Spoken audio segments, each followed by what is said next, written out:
He's talking about the old buff, I think. Yeah, I'm talking about the old Primeval Bellow. Oh. And how it's Oh, a good oh, thing oh, that oh. we're getting this new non-attack action to replace it. Because Primeval Bellow is an extremely good buff if it lines up right. 9 times out of 10, though, it has a nasty habit of taking the card you want to play. 9 times out of 10? That seems like a lot. Yeah.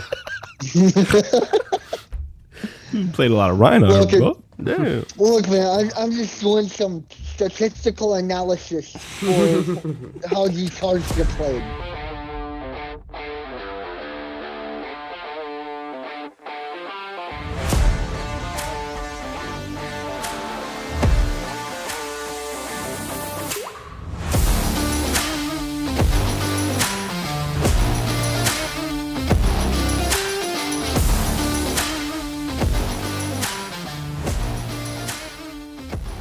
Welcome back, ladies and gentlemen, to episode 23 of Big Deck Energy. I'm one of your hosts, Tyler Barrett, joined today with Josh Lucian, Ben Clifford, and Bailey Hilton.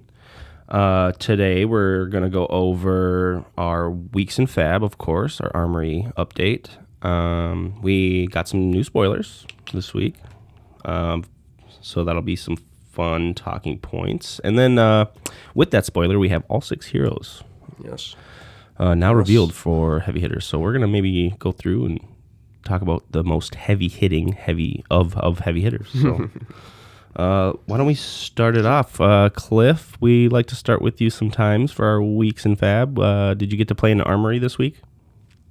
No, I don't really have anything to report for my week in Fab, unfortunately. Just a little bit more theorying and deck testing.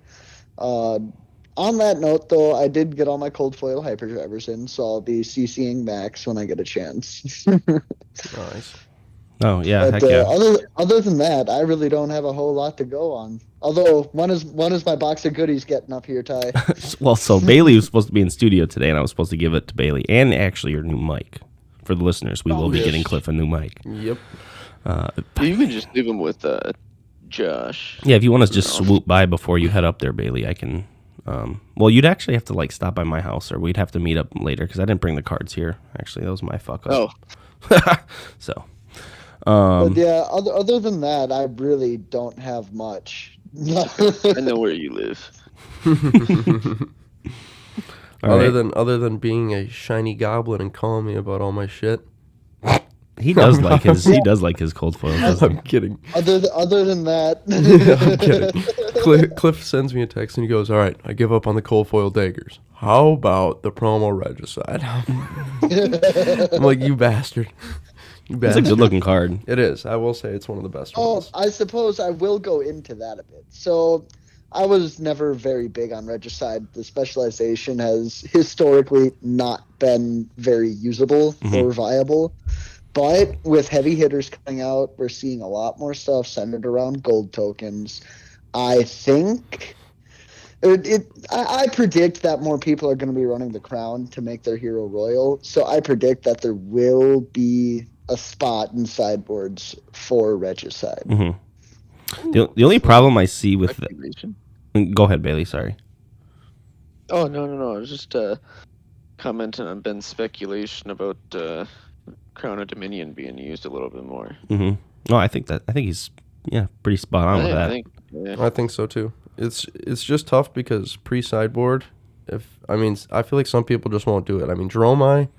Well, yeah, that's kind of what I was going to say. It's hard to pick, or it's hard to like put the regicide in unless you know exactly what your opponent's on before they reveal their headpiece, right? Yeah, and anytime you're playing an Arachne, I feel like you almost have to expect that card somewhere, and you just have to be ready for it to be blocked. But I mean, Carter's done it. He's gotten the kill on Tucker with Dromai, so can happen. Did he? It can Yeah, happen. he won off a regicide 2 weekends ago, or last weekend, whenever that was. Yep.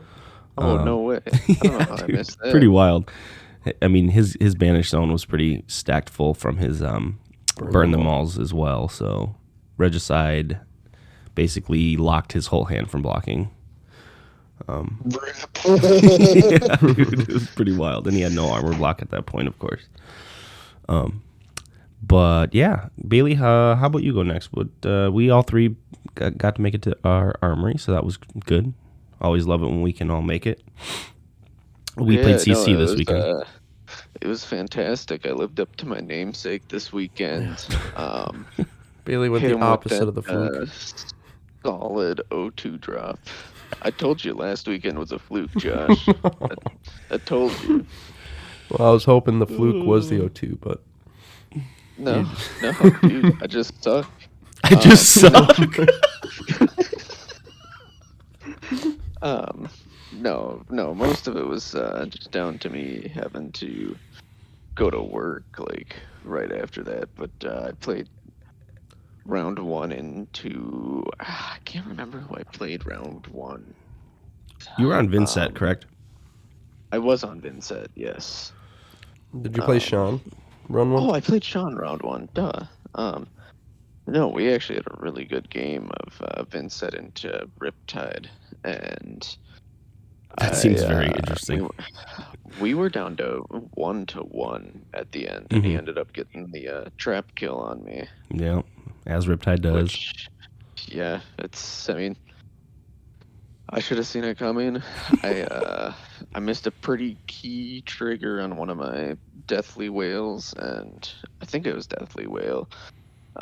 Whichever one gains you life, but I think if I would have gone up to 3 there instead of 1, I might have had that one. But either way, it was a close game. It was a good game. And Riptide came out victorious. Yeah, he did pretty good with Riptide. I think he went 2-1 or 3-1 or something. No, well, dude, kicked my ass. Sean has that deck figured out, man. He's good on Riptide. Well, he came up to me, actually. It was funny because he must have listened last week. He came up to me in the shop. He's like, what do you mean I never ask you for help? I'm like, you don't. You never ask me for help anymore. You used to when we first started out. But he's like, all right, fine. Help me with this deck. So he puts Riptide down. I start looking at all the cards that are needing to be cut. He's got like Blue Ravenous in there and shit. Josh's face, I know. What, Sean? Hey, no, Blue Ravenous is a good card. You should probably put it back in, Sean. But no, yeah, he made some upgrades before the tournament too to the deck. He had it pretty fleshed out, but there's some questionable blues he had. And fleshed out. Trap numbers and stuff. Help them out with the dead eyes. Riptide seems like it's actually going to be like a pretty decent, like, if you're looking to play the long game, play the blocking game, play kind of that fatigue style. He seems like one of the better decks right now to be doing that kind of play style, I think. I agree. I mean, Mark, conversation now. I want an apology from all 3 of you for when I said that episodes back. You all were like, "No, you're crazy." you were trying to go aggro Riptide. To be fair, I'm talking more of like, if you're looking for a distinct play style, maybe he's kind of sometimes probably a choice, is what I said. Okay, I'm not saying he's, He's not the aggro answer. A fatigue game plan with him? No, he's kind of definitely viable. not aggro. He's just kind of a fun aggro deck to do. But there's definitely Fucking madman. there's definitely something with Riptide. Cliff is onto something with this one. I have a feeling we'll be seeing a lot of aggro Riptides coming into RTN season and potentially even for Worlds or Nats. Yeah. I know Tommy Fresh from Fresh and Buds is on that deck. Yeah. He A lot of people I'd love to no, see, but I'd love to he see recently aggro did some Riptides like just so I can he rip 'em was it apart a with Max. yeah. I think it was a Battle Hardened or something that he placed pretty highly in, or I forget, but he kind of put that deck like back on the map, Yep. So Yeah. But did you play Guardian after that or something, Bailey? Is that what I saw? Yeah. Lots of pummels in that deck. It was. Yeah, Rick and plays lots of pummels. Good on me, Rick. I read every single one of them and still didn't play around any of them.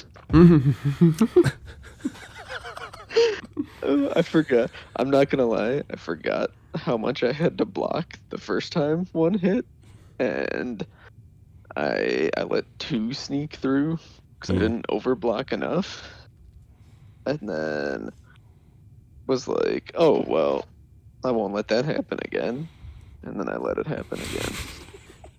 It's still one of like the It most was- tried and true cards, I feel like, man. Pummel is just it is. incredible. It is. And like even when you are playing around it, there's really not a good. I mean, there's a better answer to play. Like if you need to play around it, you obviously don't want to discard, so you overblock, right? Yep. But that's still like the lesser of two evils, like in your decision tree. Yeah, you know, it is. It's not good for you. No. And No.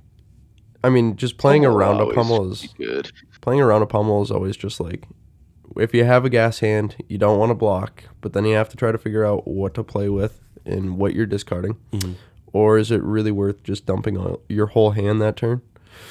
Yeah, I mean, that's kind of the two decisions you need to make. A lot of times, like it's right to just discard a card. You know, you take it all, and then at that point you're kind of racing. But Wow, unless your hand is that's different story for some heroes, I will say. Very different. I saw story. you get pummeled a couple times this week, huh? Yeah. Why don't you just go in? I was right on the same boat as Bailey, getting smacked around that spiky club at the end of attack. So my first matchup was into Rick on Bravo, on Kano. Very close game. He got me down to 1, and then he was at like 24, and I just went off and was able to get there. Had an Aether Wildfire go off because he just tried dumping too much damage. I do want to say I felt kind of bad afterwards because Rick made the comment, and he was saying it in good fun, but he goes, God, I felt like it was kind of 4 versus 1 there because we're all huddled around, like, you're not really helping you, but we're like, we were commentating on the match, you know what I mean? Yeah. And it was all good. I mean, I was sitting there, and everybody loves watching when Kano tries to go off. Mm-hmm. So as soon as those Storm Striders get busted, everyone's head straight over the top of you. What's going on? What's going on? Your 3 energy potions are definitely what made that happen. Oh, yeah, definitely. Your hand was a little resource light. You had all 3 out. Yeah, I had all 3 out. Well, I mean, it was close towards the end of the game, to be honest. I probably blocked with 3/4 of my deck to get the pitch stack right, and I even missed the pitch stack once, like with my blazing, but I was able to get like 6 cards off the top with an Aether Wildfire in Arsenal, so managed to squeak out that win, and that was my only win. So I went 1-3, but second match was into this guy named Tyler Barrett on Teklovasen, and let me tell you, for the first 3 turns, the only cards in his discard, everyone, Sigils of Solace. I think for most of the game, it was the only card in the discard. I know. Not until the end after I tried to go off, and Ty lucked out with the old Oasis on the Aether Wildfire. Yeah. Yep. So no damage was without done. Oasis, I'm dead there for sure. I mean, yeah. And without my Rusted Relic, yes probably. Having AB4 that was nice. Was wild. Off the rip, turn 1, stare me down, Rusted Relic. I'm like, son of a gun. But no, I think that game plan that we talked about with just Visortronic, using the Achilles accelerators. This is the first time that I actually applied it. The problem is, and I'll go into this a little bit when I go through my week, but it takes a lot of sideboard slots if you're trying to shore up the Kano matchup. And you can still just die. There were so many times where I passed priority to you with 2 cards in hand, wanting to just fucking Arsenal 1, and they were both reds. Like, and if you choose to, you don't know as a Kano. No. But, so, yeah, you can catch Teklo with some red hands for sure. Yeah. But I was seeing you just pass priority. I'm like, you almost have to treat them both. And the worst part about it was like 3 reds in my hand, or like 2 reds, yellow, and I'm like, fuck. And then I will say, the one match that I played into Rick, and he dumped a Pulverize and had to dump his whole hand. I was so excited. I'm like, yes. Oasis Respite. Oh yeah, you Kano'd into. That's when I came over and started watching. You guys activated Kano, and he reveals Oasis. I don't know why I put Oasis in my deck at that time. Thought it would be okay I think you're for the probably matchup. thinking about the Dominator. Whatever. Yeah, just maybe that's what you're thinking. You just, when you add crap like that to Kano, that's when it really shows you that. See, it's nice. Cards that are not like damage spells or wizard cards it's should nice just not be if in the you deck get most it times. early and you're able to throw it in Arsenal, because then you can just sit on it in Arsenal with if you get a full red card hand, you can block out and pay 1 just to help your pitch stack with something that you really want in your hand. But I took those out automatically right away. Well, now you know. Sometimes that's what it takes, though. Yeah. It'll happen one time where you're ready to kill him. You have the kill there. He's got no hand, like you said. Yep. So he's no AB. Nothing. And like I think you had the ether in Arsenal. I saw. So like if that's any sort of, imagine if it's a tome or you have Tome of Findle in the deck. I do sometimes. And No, you should run, I think, 3 of them because you're able to Kano. That's another Tome of Ether win. It is. Both that and the Tome of Ether. That's 6 copies of draw 2. Because when you play it at instant speed. And that's technically why I run the Brainstorm. You run a 1-up Brainstorm. And if you can get the Brainstorm off after a double Tome of Fendal turn or even like some crazy Tome of Aetherwind turn or something, it's okay. Let's say you draw like 6 cards, that's 6 damage. I would put Tome back in for sure. That card is gas and Kano. Not really. I was not seeing one, or I remember not really seeing one. I was going to ask you that yesterday, but yeah, I'm pretty sure you just Kano that card off the top and still get to play it at instant speed. It doesn't have to be a wizard action, right? Nope. Yeah. Does not. That's the beautiful thing is like when you top a E-pot, you're just like, yeah. Yeah, it's the best. Yeah, it's so good. Set up. I know. Set up. But third matchup was into... Oh, I lost that Tekla Boston. Terribly. I mean... Well, you conceded. Yeah. It got to the point where we were in our second cycle, and you had Storm Striders, and in that turn I Oasis. Yep. So then you were kind of done with the instant speed kill me thing. And then, like, I think most of your main pieces were just gone. Yeah. In your I was just chip damaging, and I'm like, yeah. Mostly put the blues fist across the table. But let me tell you, pretty much the same thing in my third matchup with Sean. Mm-hmm. Went off, got him down to like 15 because he was able to block it out. And then I missed like my top card, and I didn't have enough resource because I used my Tunic resource too early, and I was on 2 counters, not 3. Mm-hmm. Let me tell you, really needed that third counter. But other than that, I just pretty much, he fatigued me down to the point where I had 10 life left, and I only had like 7 cards left in deck. Damn, dude. I'm Good like, job, Sean. Yep. Fist bump. Did he have AB3? Yeah, 2, actually. Really? Yeah. Wow. And I just wasn't able to get there. So deck wasn't lining up there. I don't think I just pitched deck right. It was just woof. My brain was shutting off at that moment. My fourth matchup was into Katsu, Dylan, and I managed to get him down somewhat on some life. But Katsu's just so aggro, and especially with Dylan playing Katsu, I have no wiggle room. I can't make mistakes. Yeah. So I have to just block out correctly, make sure he can't get his his dishonor off, because if you dishonor Kano, Probably the best hero to you dishonor. are done. You're just game over. You So can't funny. do anything. Sean's like, no, you can just chip damage. I was like, 1 attack at a time? No. I was like, I'm just going to throw a fist across the and table. it's all like main phase. Oh, yeah. And it's just wasn't even worth it. So I got him down to like, I think it was like 19 or like 20 right there. And then he got me down, and I just was like, yeah, fuck it. Fist bump, buddy. Yeah. And we figured out that I could have potentially had a turn, but I only had like 1 E-pot out, and that's not enough into Katsu. You need all of them. So, yeah, 1 and 3 matchups were fun. Had good times, but threw a fist across the table for most of them, because it ended up getting most of my power cards and just nothing there. So, still had fun, though. It was awesome. Yeah. But how about you, Ty? I brought Teklo this week. I still have not gotten over the 500 threshold. I'm sitting at 2-2 when I play him. So I went 2-2 this week. Round 1, I played Azalea. I feel like I have that matchup pretty figured out. Your armor block can really just get around the dominate. A lot of times you're just not taking damage. And their on-hits are kind of irrelevant to Teklo a lot of times. Like the Red and Ledger doesn't mean anything because you just are doing one thing per turn pretty much every time. Yep. Anyways, Remorseless is like whatever, you lose a life, okay? Play your Evo. So I feel like if there's like a large Azalea field in the RTN season, I feel like Teklo might actually be a good choice. It's the other matchups that I have to figure out. I played you second round. So I beat Azalea round 1.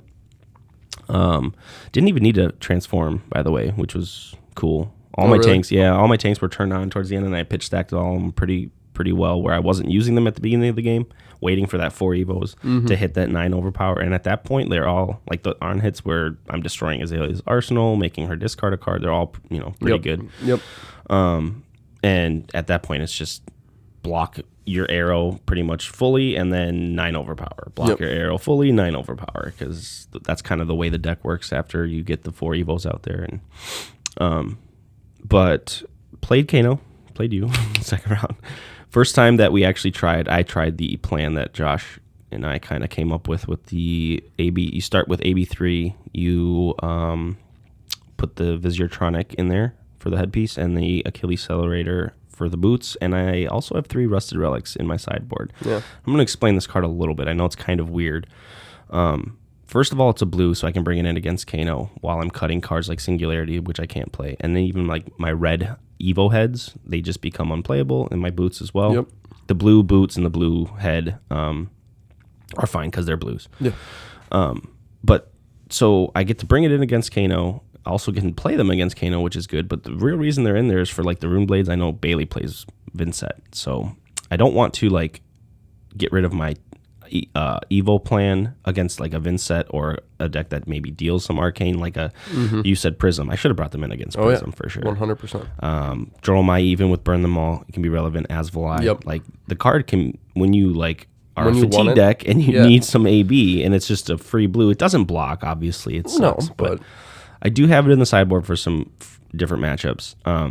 And in this case, I got up to only AB4 against you. I ended up pitching the other 2 when I needed to, but I didn't think AB5 or 6 was really necessary, and it ended up not being necessary. And yeah, after we got to like second cycle and you kind of blew your load, it was like my deck. Well, no, you just used. I mean, I looked at your graveyard; it was just like all red. Yeah, you played a couple Blazings. Your lessons were like all gone, I think. And I think you had maybe 1 lesson in the deck. But I think I had 1 lesson. Both my Aether Wildfires were gone. Yeah. You should run 3 probably. I don't have a 3rd. You just don't own one. Nope. Fuck. I need to go get one. Yeah. I mean, they're like $1, $2 right now. Yeah. They're cheap, so should just pick one up. But yeah, after that we got that one. I think I ended that game with like 30 something life, right? Or 20 something. I think you were at like 28. I just barely chipped you down, and I was just like, fuck it, I'm nowhere near. And we had been playing for like almost the whole time. Like it was a long game. It was a. It was just a lot of pass priority. Pass priority. It was a lot of. Wait, whose turn are we actually on? I know that was that a little bit. I mean, it wasn't a lot, but. So I was actually feeling good at that point. 2-0 start the day. I was like, here we go. I'm gonna break that threshold of going even. And I played Dylan in the finals. We always play a 4th at our shop, but it's we usually pay out after 3 rounds, and if there's a clear winner after 3 rounds, that person will win it. So it was technically the finals, me and Dylan. We haven't been in the finals in a while, him and I. It's just nice to see him come back after such a long break, and he finally put together like the traditional aggro Katsu without the kitty combo in there. And I mean, what's that? How was that doing for him? I mean, he went 4-0.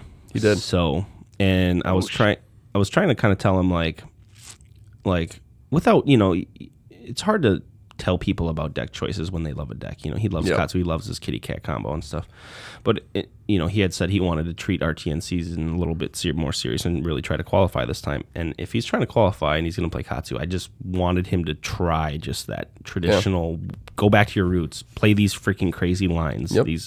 And he's able to still like have efficient blocking turns most times if he wants to. Dude, the Dishonor combo with like the Gust Waves and even still the Lord of Wind combo, it's so much easier to get off, to be honest, and it's so much more viable.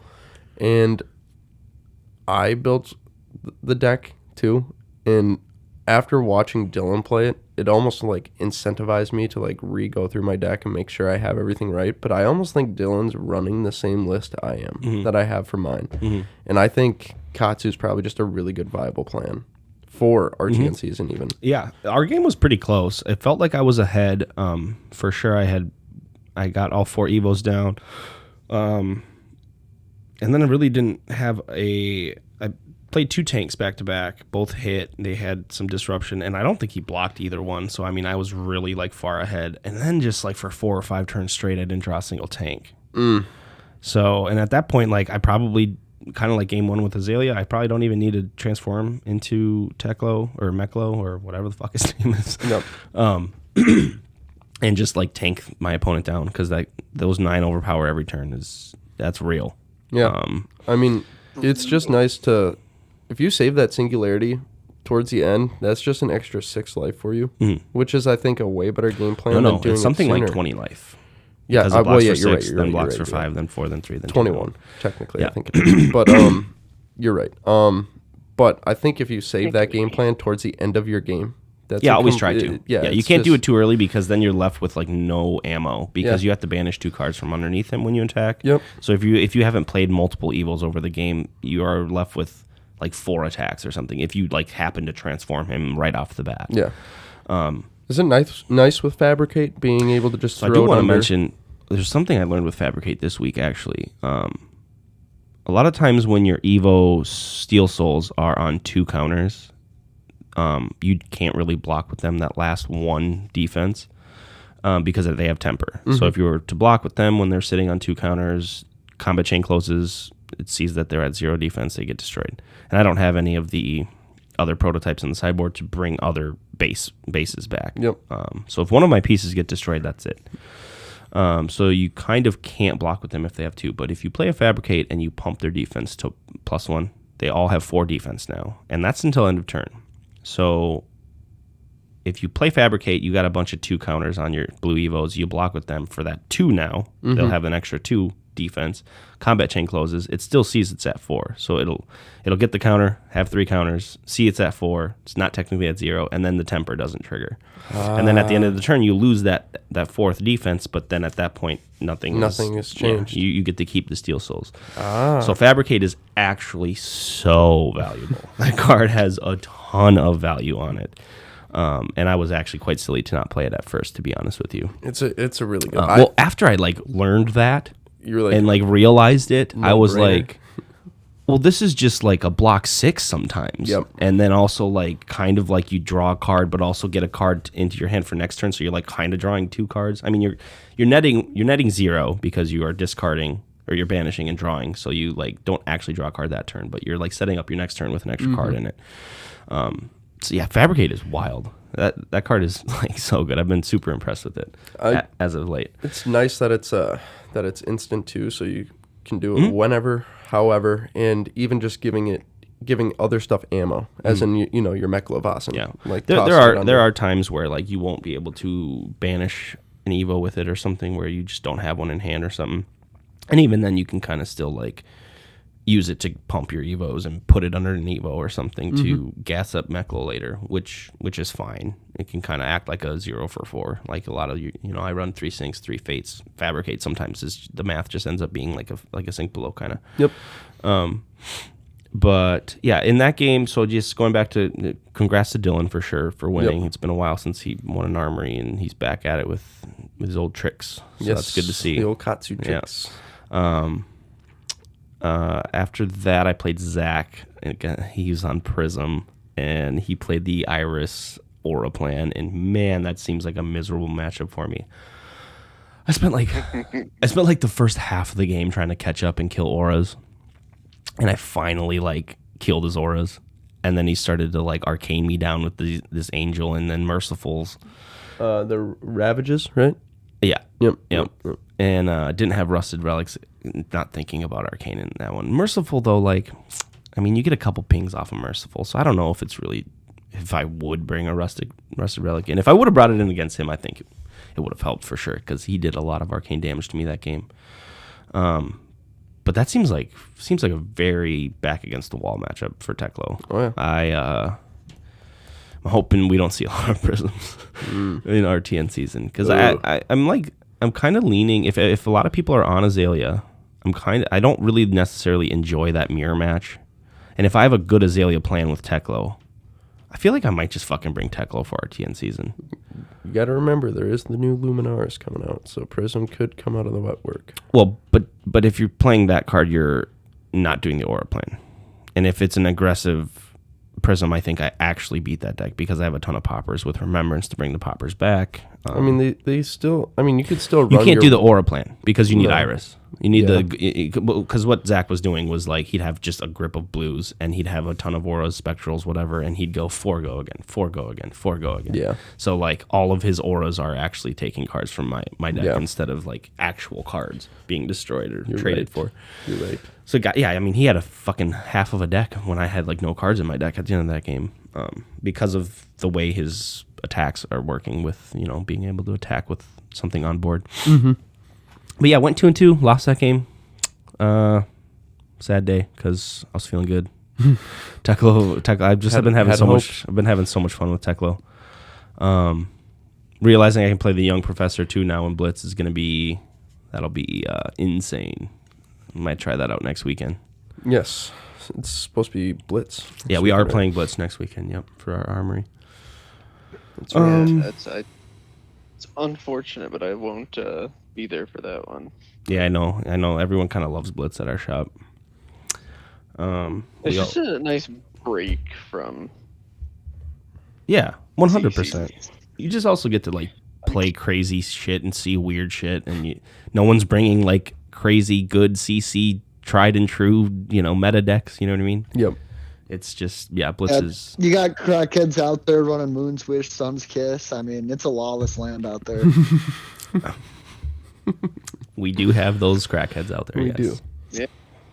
All right, Dude, boys. I love all of the like wacky stuff that Nathan's been bringing lately. It feels like that Ben just never left. Yeah. I still can't believe he won on Datadol a few Two weeks peas ago. in a pod, man. I mean, yeah, they are. That's because Nathan's just him. He's him. He's Himothy. Oh, look at him now, boasting him up, not calling him a scrub. Oh yeah. Yeah, after he, you guys see? I have no idea if I actually called him a scrub or not. Did you guys see Ben? I'm sorry, but once again, I'm also gonna call you a scrub again. So take it how you will. Did you ever get that deck list from him, there, Cliff? Oh yeah, we talked about it for a little bit. Okay. He's I like the way his deck list is set up. It's definitely very similar to what I would run for like. This is what Datadol should be doing. I just like big numbers for my Datadol deck, so I'm running like all the Hadrons and everything like that. Mm-hmm. This is definitely going to be a lot more consistent and much more able to handle like the different matchups you get in Blitz, whereas mine just has one game plan, and that's play every card I possibly can play. Yeah, right. Well, you're just a crackhead and want to see as many items out as you can. Hey. That's just Datadol's thing, man. I like seeing all the dice out. Yeah, you really kind of look like a weird draw my deck at the end of that game sometimes, where you just have a board state of shit. Thank like God an old items Prism can't deck. attack, man. Cliff's board, if it's filled with items, it's scary. Seeing dice everywhere. No. I still think the best feels good was revealing off of a Teklo core a red Hadron and a red boom grenade. And I just go, oh. And Wesley goes, oh. Okay, well, do you guys want to get into the spoilers we got? Kind of some juicy stuff here we got. There was. Let's We've do got it. some interesting things. All right. Well, I will just get into the hero here. Let Bailey rip it. Or yeah, Bailey, go ahead. You're our guardian player. This is Bailey's guy. Yeah. Hold on one second. I'm not gonna lie. I've been cooking breakfast at the same time. Good. Couple eggs, So I'm just, some bacon. Dishing up myself a bowl of pork fried rice. It's an interesting Nice veggies breakfast. in there. Extra soy sauce. Yeah, I don't know. Oh yeah. Good. Yeah, I haven't really done it with like pork before, but let's see how it is. Anyways,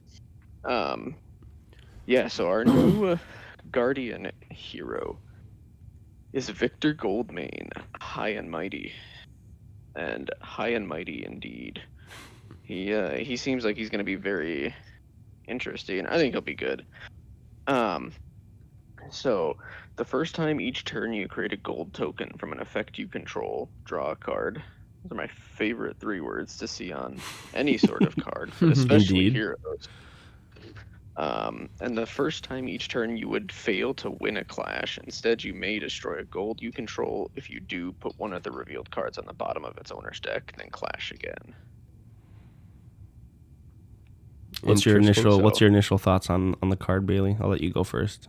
I just think he's gonna fill that void slightly that old him left, where we have just like a true defensive guardian. I don't think he's gonna be the sort of like aggro guardian that we're seeing with like Valda and to an extent Betsy. And I mean, Bravo isn't like that true defensive guardian either. Like, he still has his turns where he's wanting to just swing in and push all of this damage through. But we also get a little bit of a mill aspect with Victor, right? Which will be interesting. Yeah, his hammer release is actually called Miller's Grindstone. And that's one of the best flavor text weapons I've ever seen either, too. Not flavor text, my bad. Just main text. They're always good with the puns.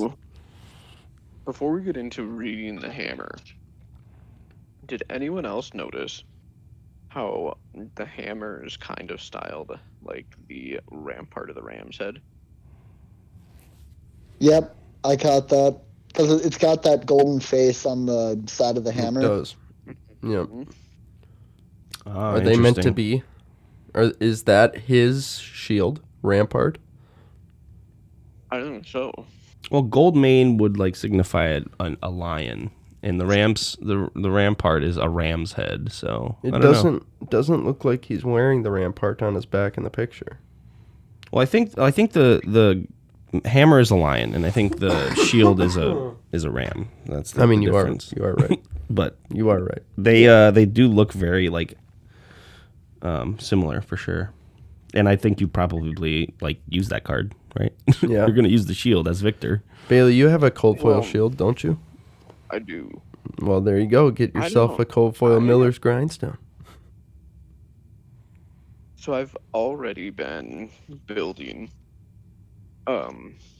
some version of the deck, and I actually have 2 of the hammers main board right now. Just dual wield those fuckers. Why not? For reasons that we'll get into when we read the hammer. Yeah. Well, here, just go ahead and read the hammer, Bailey. Go ahead. Sure. Okay, so one-handed hammer comes in for 4 with a once per turn action. It does cost 3 to swing it. When this hits a hero, clash with them. If you win, destroy the top card of their deck. If they win, put a -1 counter on the hammer. My first thoughts are this weapon has clash built into it, and Victor cares about clashing, right? Yep. So that kind of leads me to believe that Betsy will get the weapon that wagers. That plays in the wager because I was like mechanic. thinking like without, like with just cards from this set that clash or wager, like with Betsy and Victor, they kind of are limited to just like this set. And if we ever come back to like the arena, then maybe they'll get more cards. But the wager and the clash mechanics are strictly like for them, it feels like. Mm-hmm. So I was thinking like after seeing this hammer that, well, of course that makes sense, because then you're giving her kind of like, or you're giving him the ability to always have it no matter your hand. You can kind of, it frees up deck building, a little bit. And same goes with Betsy's weapon, where I'm hoping that she gets a wager weapon where you don't necessarily have to rely on like always having the wager card, where you just kind of have it built into her. And because like without those mechanics, the hero abilities do nothing, which feels weird.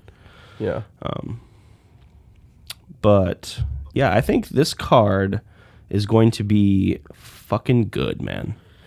This is one of the better heroes I think they've released so far.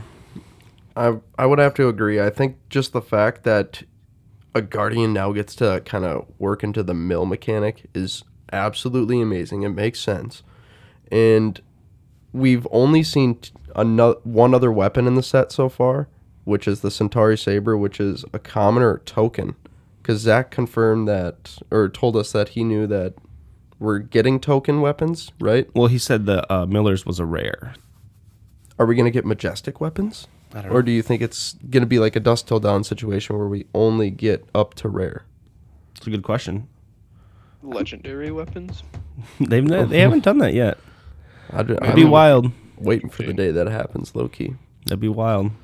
I think going back to this grindstone, this hammer though, Bailey, you were talking about dual wielding, and like if you ever were to start getting -1 counters on one of them, and you have this other one to just start attacking with if you want to. Yeah.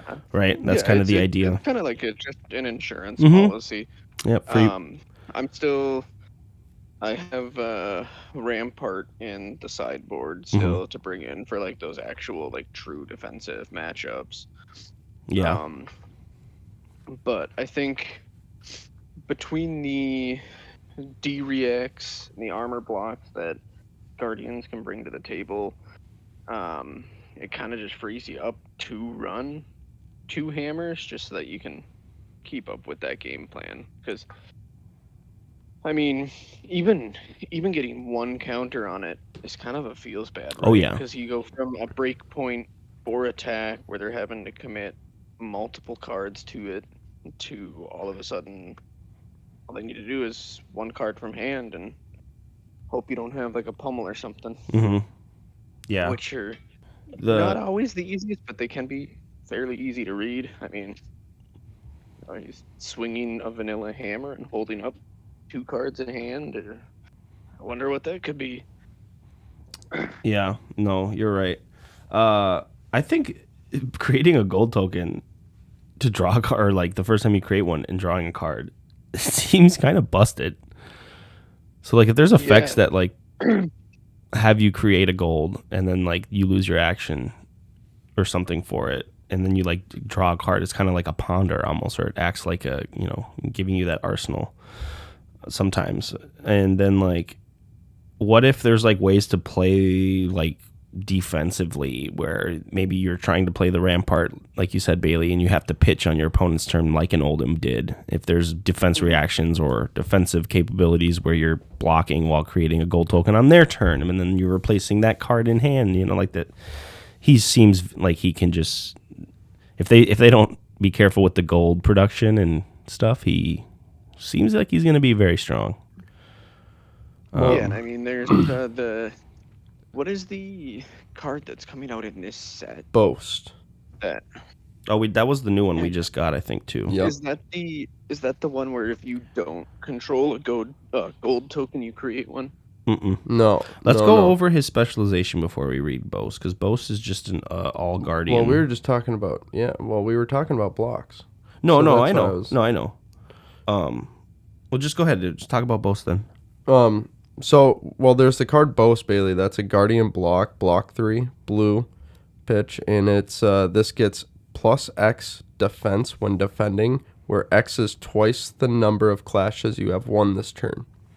Leads me to believe you'll be clashing on their turn somehow, you know. Well, if you're playing into, I mean, it works great in limited for sure, because if you're playing into another Guardian and they get the hammer, and they're making you clash all the time. Yeah, that's them clashing with you on their turn, trying to clash, and then you win the clash. Sure. Yeah. And then boom, block. Yeah. So you could be blocking and it's twice the number of clashes. So if you win 2 clashes in a turn, that's plus 4 block. Blue a block 7 block. for 0. Yeah. I love these new block types or type cards. Playing Firewall in Teklo. Bright lights. Yeah. Well, I have it in my Teklo deck. It's good. It's just good. Yeah. I love that design. You got to be careful. Don't ever arsenal a block card. You can't. If you ever do that, you have to have a way to get the card out of arsenal somehow. I did it one through time. Crown in of Providence or draft. It was terrible. It was horrible. I had a locked arsenal for like 3-4 turns, and then I died. That's what caused me to lose. Mm-hmm. But why don't we go over his specialization? Ty, you want to read that one? Sure, because this I will start off by saying this is not a Shyana card. Just want to get that out there. Every specialization. You got to point it out. I look first to Shyana and then to the actual text. So it is a yellow pitch, 4-cost Guardian action, attack action. Sorry, called the Golden Sun. Victor specialization. As an additional cost to play this, you may destroy a gold you control. If you do, this gets +3 and overpower. It's a 7 attack, 3 block, by the way. And then it says, when you win a clash, revealing this, create a gold token. So, yeah, this also seems pretty good. Utility if it were to come up in a clash still, so it's not just like a completely dead card in that sense. And then obviously like a 10 overpower for 4 resources essentially is pretty good. And that very easily pummelable as well.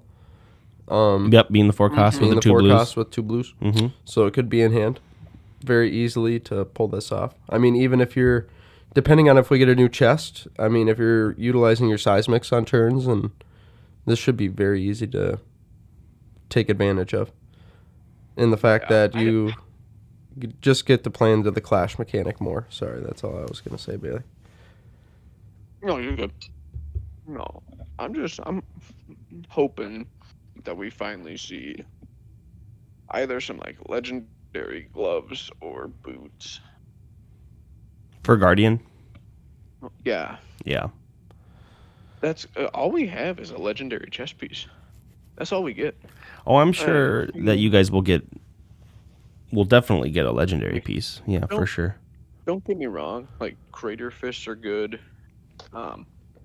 But, I mean, 9 times out of 10, I end up just using it for the block. Because paying another 2 resources on top of everything else you're doing just to give a crush card +2 doesn't line up very often. Kind of looking at this card in like the Kasai specialization where you're making Centauri Cell Swords, if there's a good way for me to make gold as Shyana, maybe you could argue there's like reasons to play these cards. But still get to run. I wonder if I just like, because I play Crown of Providence, so like maybe I just play the Crown of Dominion. That gives me just right off the bat a gold to pay into. Did you know that High Striker just gives you copper? So then, actually, yeah. So you could still run blood on her hands and give your Talishar. Because High Striker gives you copper, and it's a generic. And if you hit during your turn, you just get 4 copper with the yellow, and I think 3 with the blue. Interesting.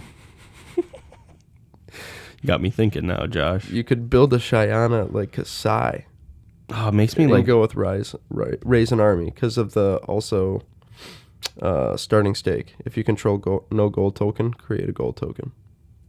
Ah, yeah. So if we get more of that shit like that, there could be an argument where I can, have all these gold tokens, and make her just a gold deck.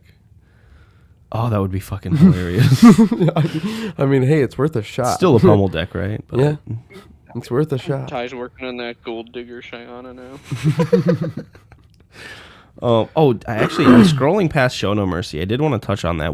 I was wrong last week about how that card works. It is a static effect. So you were right, Josh, where if they block with that last card they have in hand, with Show No Mercy, it gets the +3 and goes up to 9.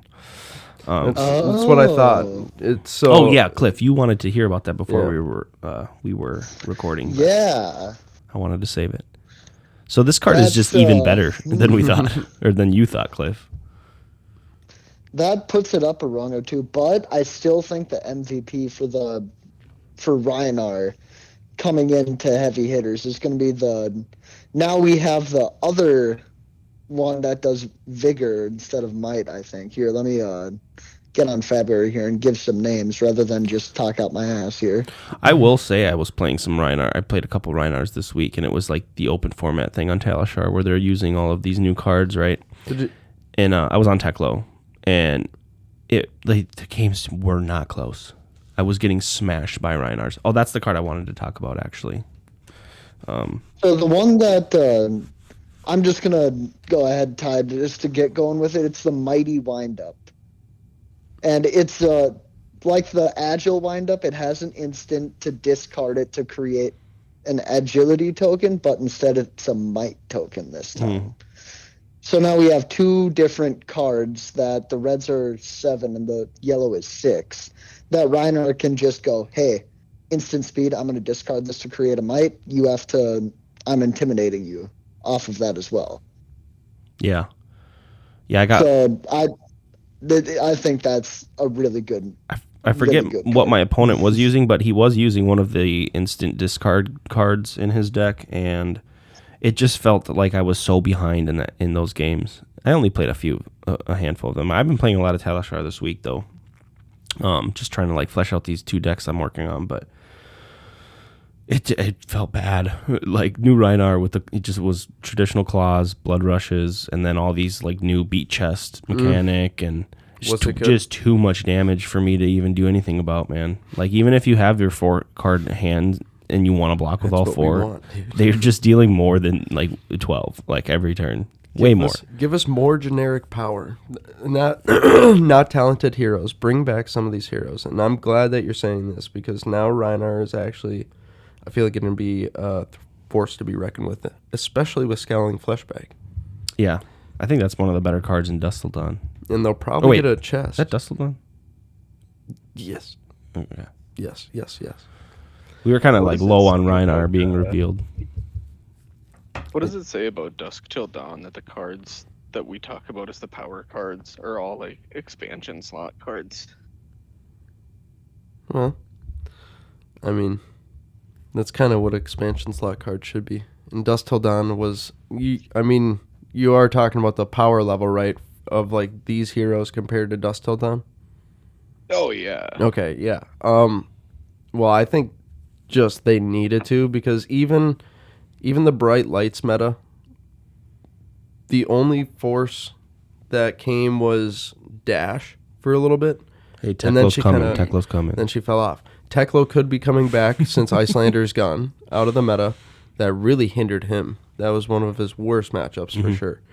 So I think these heroes are going to be much stronger, just even by all their abilities. And even in the sealed aspect, I think this is going to be a very fun, very interesting sealed product.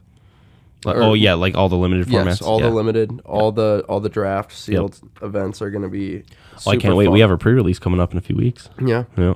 That's sealed. So it's going to be deck building with new cards, having fun. I'm excited. Do you guys want to get into a little bit about who we think we have all 6 heroes now? So we can kind of look at them side by side, right, and compare them. Maybe we can just do it by class. We'll start with brutes. Which brute you think is going to come out better in heavy hitters, KO or Rhinar? I think KO. He's got a lot of blue 6s now.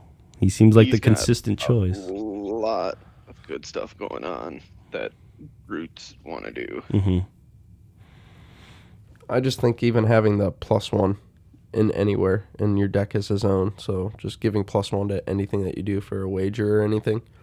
Or clashing. Yep. Not wager, yeah, it's but going to clash. make me very hesitant to clash with them as Victor. Yeah. It'll make you think twice sometimes. But I would agree with that, though, I think. Reiner still seems like he's going to be strong. I think Reiner's going to be better in, like, limited. He might be one of the better picks in limited, honestly. Intimidate, like, historically has been really good form of evasion for limited.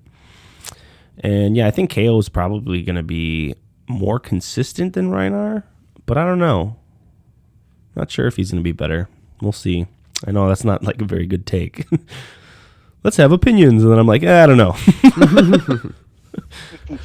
Hey, this was your idea. Well, too. okay, I know. Well, we got to fucking come up with something this week. And we just have all six heroes revealed now, so it's a good talker. Cliff, what do you think? Brute's your class. I don't know, man. There's so much to look into for KO and Rhinar, both from the cards we've gotten released prior to this, and now we're getting all these new fun toys in this next set. I think there's going to be a pretty heavy buffer period while everyone kind of figures out how they want to run. Because there's two big deck ideas, I think, when it's coming to brutes right now. One is you just want to do the full-on intimidate, get the hand out, and then you come in for decently heavy damage. And then the other one is you want to try to just get the go-again attacks, and you want to screw with their ability to equipment block and just kind of make a nuisance of yourself. Of the two, I think the intimidate game plans are going to be the high caliber and the ones we're going to see at the events. Yeah, I think could be on something there. I think Intimidate's just coming back with a vengeance, man. Yeah, I love intimidating people when I'm on Rhinar, but when I'm playing against the Rhinar and I get intimidated, I'm just like, you son of a bitch. I know, it kind of sucks. It's just the fact that they really made it just more viable with the beat chest, and just not being so inconsistent is just huge for Rhinar, and definitely a big level up. Is a card that we needed because it's replacing Primeval Bellow, which gives the +5, but as an additional cost, you have to randomly discard. This is giving you the option to discard a card of your choice to get that +5, or just have the +3. It's not an attack. It's a mechanic, Cliff. The fact that you don't... Yeah. Well, why'd you say it's attack? A non-attack action that has the mechanic beat chest on. There's whatever buff has that beat chest on it. Bonebreaker Bellow. He's talking about an old one. He's talking about the old buff, I think. Yeah, I'm talking about the old Primeval Bellow. And how it's a good thing that we're getting this new non-attack action to replace it. Because Primeval Bellow is an extremely good buff if it lines up right. 9 times out of 10, though, it has a nasty habit of taking the card you want to play. 9 times out of 10? That seems like a lot. Yeah. You played a lot of Rhinar, bro. Damn. Look, man, I'm just doing some statistical analysis for how these cards get played. Oh, that's funny. Okay, what about you? What do you think, Josh? What do you think about the brutes? I'm gonna have to agree with Bailey here with the KO. I'm excited. I'm excited to see what he brings to the table. I think it's really cool that he just gets +1 anywhere, and that's especially in limited going to be super nice. And even at the beginning of metas, everybody loves playing the new heroes, so you're going to see a lot of them. And if these heroes' power level are raised a little bit, I just think KO is a little bit stronger than Rhinar. Yeah, he seems. He seems just altogether the better choice. I think Rhinar probably has a higher ceiling though. It's kind of what it feels like. Absolutely, I think Rhinar will still be the more consistent of the two. Oh, really? Okay. But I don't know. They did make it more consistent. They both are now. I just that blue. Turning all your blue 5s into blue 6s for KO seems wild to me. I'm not even a brute player, and that seems kind of crazy. Do you think we're gonna? Rhinar still just brings that heavy hand disruption, and now with the instant speed discards, it's more of that scowling flesh bag effect where you can disrupt on your opponent's turn and your intimidate doesn't trigger on their turn though, Bailey. It's only your action phase, I think, is the way that works. So even if you instant discarded on their turn, you wouldn't intimidate them. That would be insane. Oh, is that? Yeah. Intimidate is only on your action phase. No, I haven't read Rhinar very closely. I dabbled with him when I was first getting into the game, and really have not looked at him since. So speculating about what Olympia's weapon could be, and I really want to see a spear for warriors. That'd be so cool. That'd be really awesome. I think that's good flavor for him. Like Josh was saying, he's got some pretty big swords in the art on one of the cards, and that's probably what we'll get. And then I said I wanted to point out the fact that he's gonna get a giant sword. Thing's gonna be huge. And that just goes to show why Dawnblade shouldn't be a two-handed weapon. It should be one-handed. No, a little fencing sword. But you may only have one. You can't dual wield. You may only have one, but she gets the shield. That would up Dory so much, it's not even funny. It'd be cool to have a sword and board warrior, old WoW style, where you got your fat shield and just a little one-handed. I mean, you could technically with access. access. Be that hero. I think Yeah, Olympia could very we easily have the use Bastion that. of Unity. I think the Bastion would be a great card in Olympia. Not gonna lie. I hope yeah, I guess I hope they kind of give us the actual gladiator feel with him and have him be kind of like a weapon specialist. Well, I'm sorry, Ty, did we get your KO or Rhinar opinion? Sort of, yeah. I mean, I thought KO was probably Okay. going to be a little more consistent. It's Okay. hard to know without there being like all the cards revealed yet, you know. Mm-hmm. But we can move Yeah. on to Guardians. Do we want to do Kasai and Olympia? Yeah. Let's do Warriors then. We're kind of already talking about Yeah. Olympia. Josh, you want to kick that one off? They're kind of your Sure. thing? Yeah. You know, being a Kasai main, it's really hard to not say Kasai. But Olympia looks so cool and looks so much fun, and I love his specialization alone in itself that it has X and Y. The first card to have Y on it. Yeah, it's true. Yeah, what does his specialization do again? His specialization is an attack reaction. Pay X. It's a blue pitch, block 3, and it's choose X plus 1, and that's target weapon, target attack wagers an agility token with the defending hero. Target attack wagers a gold token with the defending hero. Target attack wagers a vigor token. Target attack gets plus Y damage, where Y is the number of times it has wagered. This is how I make gold in that's Cheyenne. right.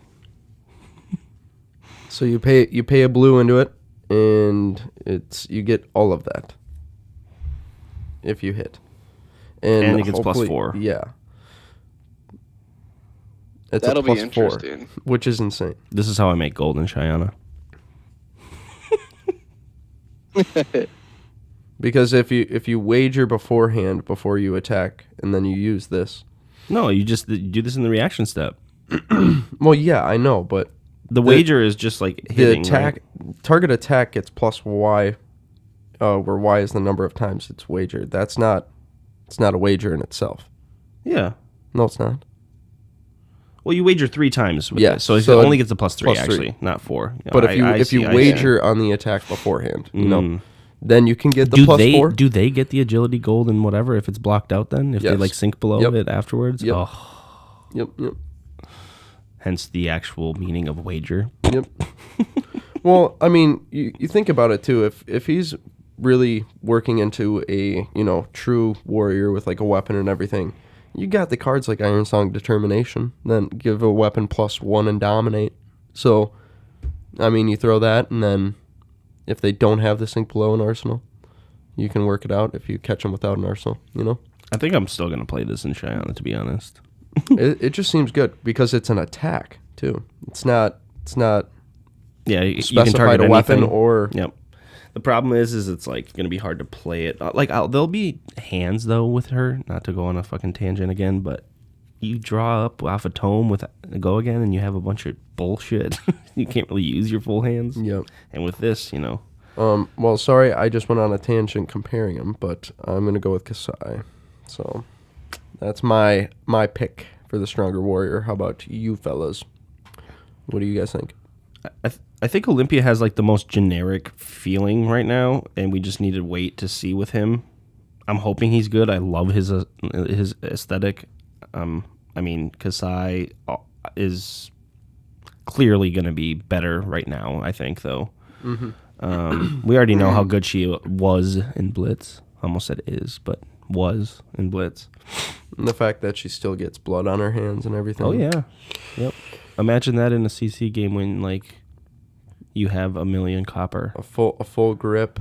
Well, you get can a just, 1,000,000 like- copper. Well, does it get ramped up the amount of copper you spend into it? It caps it at 6, Okay. but even then, that's still a lot in itself. And if you catch them on an off turn where you get the like let's say you nourishing, I've done it, 5-card hand, they couldn't do anything, and I just took damage because I had more life, and then I had a full grip of 5-card in my hand with Arsenal blood in their hands. So, and that's Insane.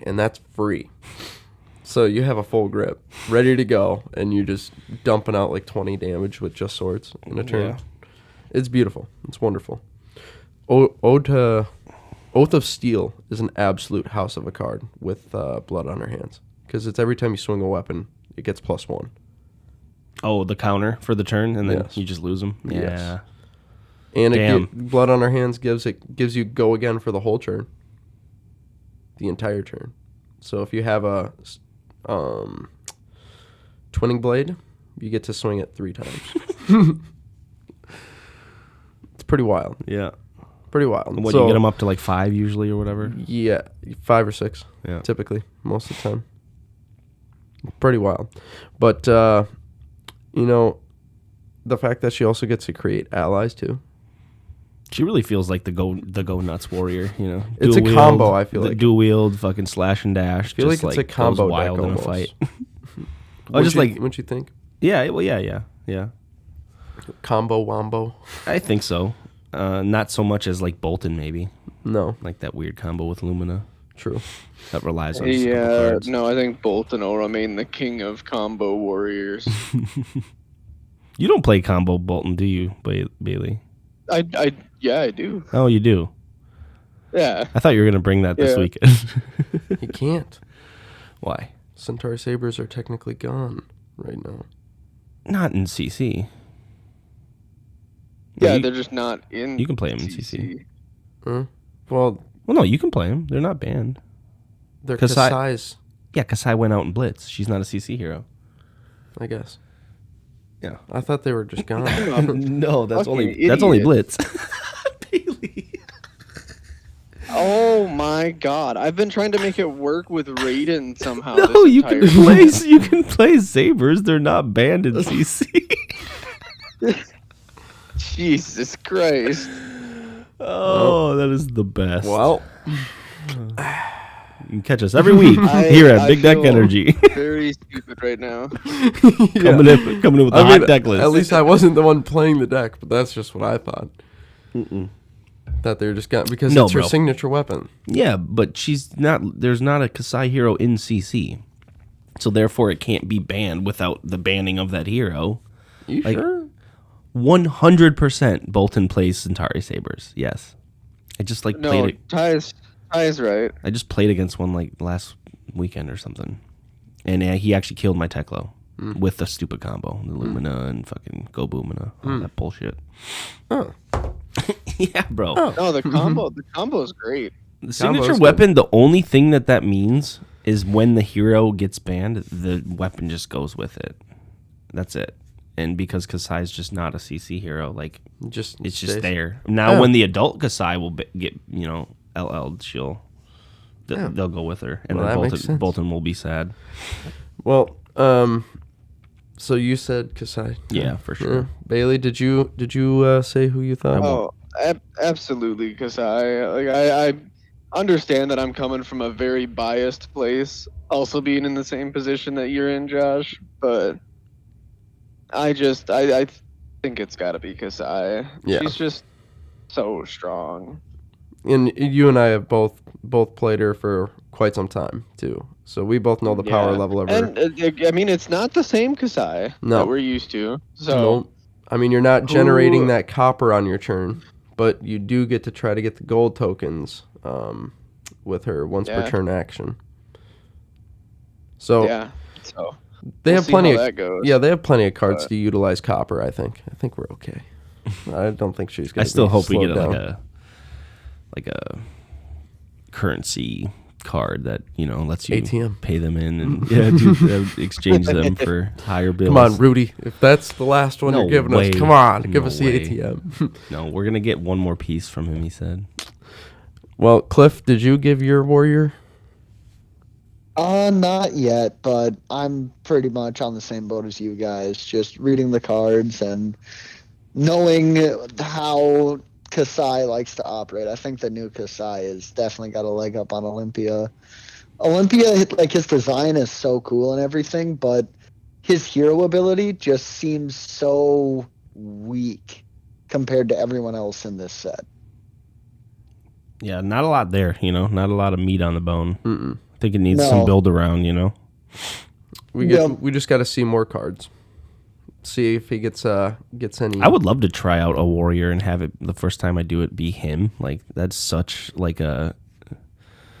Dory is pretty fun. No, but I don't know that. You can push like 9 damage a turn. That's like about it, unless your opponent messes up. If your opponent's blocking you correctly, it's just like, isn't it just kind of like miserable? If I can do some sneaky stuff on like a glistening steel blade turn.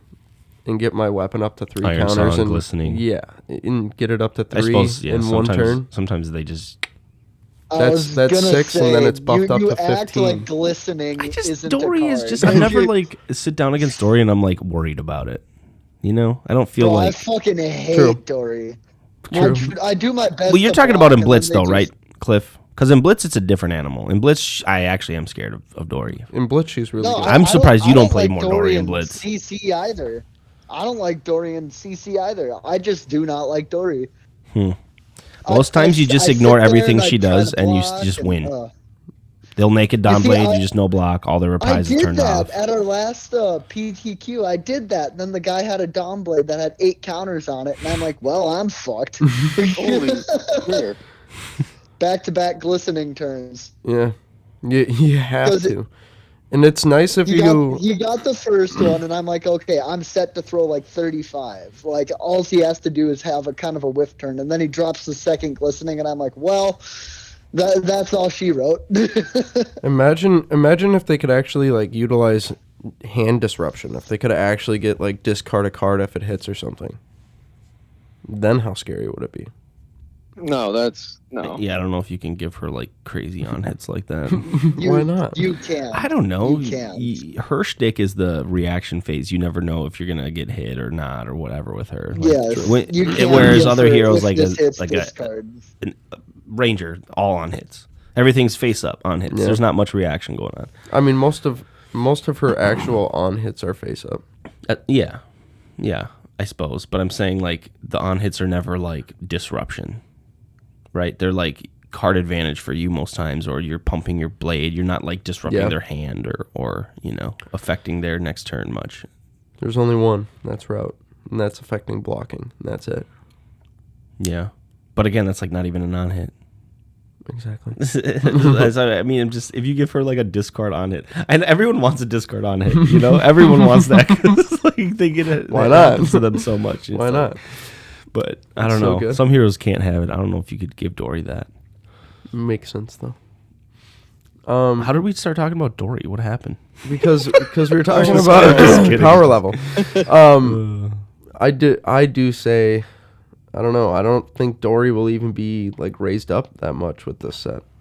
Oh, I'm sure she will. We have to wait. I to mean, see. She'll you get gotta see armored more. and shit now, and just wait, dude. Dory will be fine. It does say It's a warrior set. your She- next warrior attack this turn gets +3, and when this attacks a hero, you may wager. So you could even have Dory going into the wager mechanic. which, I mean, you can pretty much make things hit if you want, because a lot of times when they don't want you to hit, they're forced to block, and now it's game on. You have reprises on. It's everything you want, right? Like, And that might token is going to be huge, giving your sword +1. Or even the vigor or agility. yeah, Go again. Be very nice. she's gonna get Very some. nice. She's gonna get some pieces. I wouldn't worry about it. Let's move on to Guardians though. We have Victor, the new one. He gives me mad Jaime Lannister vibes. Doesn't he? does. Just like He does. rich boy Brevant's raised cousin. in the castle.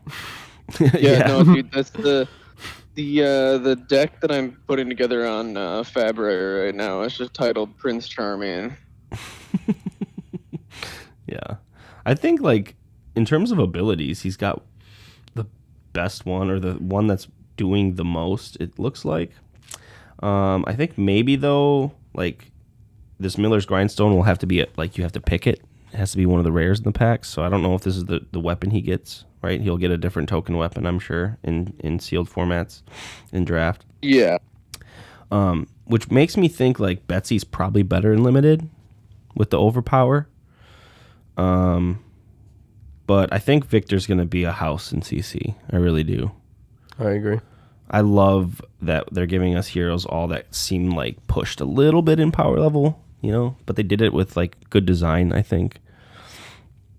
Because we were in a big lull of like going back to the roots, and kind of after Tails, it was like every set seemed underpowered, It did. This is the first time where all heroes are like, damn, this, well, maybe except for Olympia, but once we see the cards, I'm sure he'll be fine. Kind of down on this. Who does? Cliff. Seemed What's down on weird? this set. What? I don't know. It's just. I don't know. It seems like you thought that the heroes are just kind of like. There's a. I think the Reinar It's spoiler really is all what Olympia. bummed Cliff out the most, because like we didn't get like Oh yeah. KO's never really spoke to Cliff, and then they just give Reinar just actual Reinar.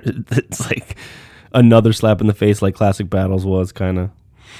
Yeah. Yeah. I'm a little bit upset that instead of just giving Reinar some card support, they just reprinted him. That feels lazy. I could go all day about that. Yeah. It's that one in What if Olympia. Cliff? What if they give us? Me back. What if they give us a demi hero for Reinar, and they make him just go fucking rampage? Why the fuck would he have a demi hero? Just let him transform. Goes frenzy mode and just goes berserk. Beast mode. Good God! Could you imagine if Reinar? Well, they gave the operated other like brute one. Construct? Thematically, it fits. Instead of attacking, it had overpower, attack, intimidate. Yeah. Okay. Just roll a stabbies every turn to get a couple action points. Intimidate twice, Get action and points. Play your card. Get action points equal to the number rolled. Yeah, that would be. Jesus. That'd be wild. Yeah, no. But I'm all about. Maybe there's just still some spice to come, Cliff. Maybe Reinar will get like the total package. We just don't know yet, so we got to hold out some hope. Even if he gets the total package, I'm still not happy with it. Yeah, I'd of course. much rather would have seen a new hero. Yep. Well, what Guardians? Even coming from a Reinar player. What Guardians do you guys think are going to be better? I kind of said my piece. I think I Betsy know. will be better in limited. Cliff started to say, I like the Guardians. Yes, I do. I do really like the Guardians in this set. Yeah, At and you've first kind of fucked around with Guardians before too, haven't you? Yeah, except it was on this weird old him knockoff Valda with the Earth Lore bounty, using all the Earth cards that draw stuff. Of course it was. It was a lot of fun, not gonna lie. I think I remember that deck. It looked interesting. I think the funnest I ever did was I did like a Tome of Harvest and was able to throw like a red Macho Grande and pummel it with Earthlore Surge on it. So it was like, what's red? 15 with the +5 and then pummel on top of that? Yeah. 19 Dom. Yeah. And that was in Blitz fun. too, wasn't it? Yep. Hey, you know what can do that with fewer cards involved? I don't know about fewer. I think the Powering amount Titan. of for that one. But no, coming back to you're the not Guardians wrong. of this set, I think Victor's probably going to be cash money. He's going to be the better one. But I'm all about Betsy, man. Betsy Yeah, I had a seems feeling you were awesome. going to say Betsy. I'm excited to build her. She's going to be kind of a fun deck, I think. Bailey, what about you? Betsy has me interested. Just she seems very similar to Bravo, but I said it before. I'll say it again. Like that +1 could be like a world of difference on what she's doing, especially with giving it overpower. Like it, I don't know. It just introduces a lot of breakpoints to the Guardian cards that might not have had one, but Victor has me intrigued. I don't know. This one's hard for me. If I had to just come out and say one, I think it'll probably be Victor, but I think they're both going to be good. Yeah, I think they're both going to be good as well. Imagine them Guardians clashing. Good in Guardians general, clashing. To be honest, I think. Yeah. They're just Guardians a have viable always option. historically Yeah. been good. Yeah, just a viable option. I know some people hate on Bravo and say he's not good, but he's actually, he's decent. You can utilize him and his ability quite well if you go aggro and do the zealous beltings and rouses on a dominated turn if you can. It's wonderful. Fantastic. But, is there any other things that you guys wanted to conclude on? Any of these heroes? Anything you want to bring up? No, nothing really. I mean, we have, I've said it a few times. Now's the time to go check it out and see if you want to get into the set. We have all the heroes. Mm-hmm. If something doesn't speak to you, you're not gonna want to get into it. I love that we have 6 different heroes though, and I'm really excited for the sealed formats and the drafts. The Outsiders was amazing. I remember really enjoying that limited format. Agreed. So if you love limited, this looks like a very good set. And even the expansion slot cards all seem right. good. We still have some to come out or that haven't come out yet. So I think we still have Zelia gets her arrow. 3 more. So hyped for the new arrow. Maybe that expansion slot is just really gonna solve some of the growing pains, over the years with appealing to every player, True. If every player's still getting new pieces every set, well, hey, that's actually interesting. They did it in an interesting way. They'll probably have to adjust the number of expansion slots and stuff every time, but yeah, could be the answer to it. All right, so we have a couple questions this week. Dylan asks, if they made a new stubby hammers, except they made it with power 2 or less, do you think it would be too broken where stubbies is 3 or less? The short answer to that is yes. Yeah. Stubbies was always inherently broken. You could do 1 or less, it would still probably be busted. Well, the issue with stubbies is that it doesn't really matter what you set the max cost for it to, because it's not the big decks with the high cost cards that want stubbies. Yep. It's the decks that throw 1 or free cost attacks. Like Fi and stuff. Yep. So stubbies just by itself is inherently a mistake for a card. Let's be honest. I would argue even Mech would want that. Oh, dude, if Mech had a stubbies, yeah. You just run stubbies, Cliff, over any of the Mech arms. Not for my max list. For max, I still like the Galvanics. Well, yeah, for your construct. Construct. Yep. But Dash, Yeah. It's good in a lot of decks. You're right. Dylan just loves stubbies. I know. He's always been a huge so fan of stubbies. Got his cold. You open up his binder and it's just pages of stubbies. You ever seen that? Yes. All stubs. It's the best. It's amazing. But yeah, I think the answer to that is probably no, Dylan. It's still strong. Or yes, no, I don't. It's too strong. Yeah, it's still too strong. Yeah. Then we have Sean asked, if you had a day to train with a hero and then fight their rival student, who would it be and why? Wow. It's an interesting question, Sean. Say that again? If you had to train with a hero and then fight their rival student, who would it be and why? I don't know if we have many rival students quite yet in the game. But mine would have to be... it would have to be Bravo. It's probably Starvo, honestly. That guy just seems like a good time. Yeah. Yeah. He'd teach you some shit. Okay, too. to train all 3 elements. All 3 elements too. All 3 elements. I'm training under fucking Katsu. He's gonna teach me some fucking crouching tiger, hidden dragon shit. Pun intended. Bailey's gonna be out here throwing the Kamehameha. Oh.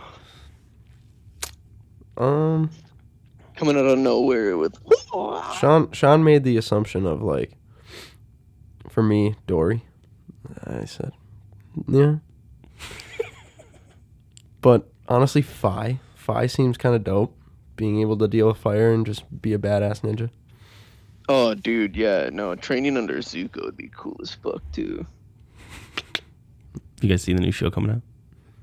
It's gonna be wild. But, all right, I do gotta go, boys. Yeah, we're about to get out of here too, Bailey. Thanks for joining us this week. Thanks for joining, Bailey. Have a good one. We'll Have see a good you, day buddy. at work, buddy. Sorry to cut myself short, but work. Of Fucking course, A. of course. Work. Fucking A. Have a good one, buddy. Ladies and gentlemen, it's been a pleasure this week. We'll be back next week. Should be for the full episode. I don't know if I'll be. I'll probably be recording up in Duluth though. Oh, cool. You and So- Cliff can Yeah. hold hands or whatever. Yeah. No. Anyways, we'll see you guys next week. Later, See buddy. you, Bailey. Peace. Sean is always coming in with some funny questions. This is kind of a, I don't know. A goof. This is a goof one. He's a goofball. Also, Ty, What's up? for your Stravo answer, do you want to train under Stravo or do you want to fight Stravo? Train. Oh, you train? No, he's the one I'm training to fight shit. I mean, Who you're fighting? we don't really know rivals, I suppose. So it's kind of like a tough question. It'd probably just be another Guardian. So you'd probably be throwing hands with like Betsy, Victor, Valda. Oh, dude, I'm fucked then. Oh Just no, I'm toast. Unloading. Well, I don't know. I mean, he grew up in Everfest and the Carnival. Oh, I'm down with some carny think, life, dude. I don't think any of those other Guardians really. I mean, Oldhim might be the only other one, but I don't think Oldhim and Starvo meet in any of the lore. Oh, I'm sure. Yeah, they do. They have to. They're like Tales of Arya people, right? Aren't they? They're fighting in the last you're Unity. Right, or what? You're right. What's the card? God damn it. Idiot. I'm an idiot. Du bist ein Idiot. But I mean, who wants to go first for Sean's question?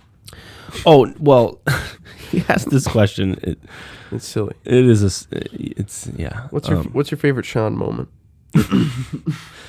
It's funny because he. Absolutely whomping his bitch ass with my fucking Reinhard deck for like 10 games straight. Well, this is a funny question because Sean is always quick to like be self-deprecating, you know, for just but like in a funny way, and he's always like down for the bit. You know, he brings crazy decks. He brings cards like Blue Ravenous, you know, and he's for it. I mean, you guys heard Sean. We brought Sean on as our first guest because we're kind of a goofball podcast. We thought, hey, let's bring this other goofball on with us, and but there are some really funny memories we always kind of bring up with him, and just over the years. One time, we were playing in a Magic draft. This was early on in the dinosaur set, early Ixalan, or something like that. Rivals, maybe. Whichever set had the Gigantatosaurus in it. And this man drafted a green and red deck. And he put 5 green mana in his deck and had one green card. And the green card was the Gigantatosaurus.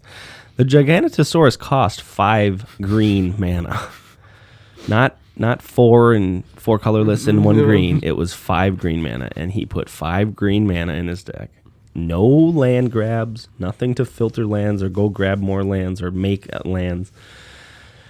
And we're all just ripping him the whole day for it. And he's telling us, no, you watch. He's going to do it. And then in the finals, he ended up somehow winning, I think, that day. And in the finals, he played his 5th green mana. And we all were hovered around the table. And he plays the stupid dinosaur, somehow gave it haste and swung in for like 12 plus and won the game off of this stupid, crazy, like... reach. It just, I mean, yeah, it just kind of enabled his bad behavior, you know. Just like seeing him win with it, it was like, yes, but no, that should have never happened, you know. I love it. No, I will never forget my first like true flesh and blood opponent that I've ever played. Was it John? Yep. Oh, nice. At First Legends, time. huh?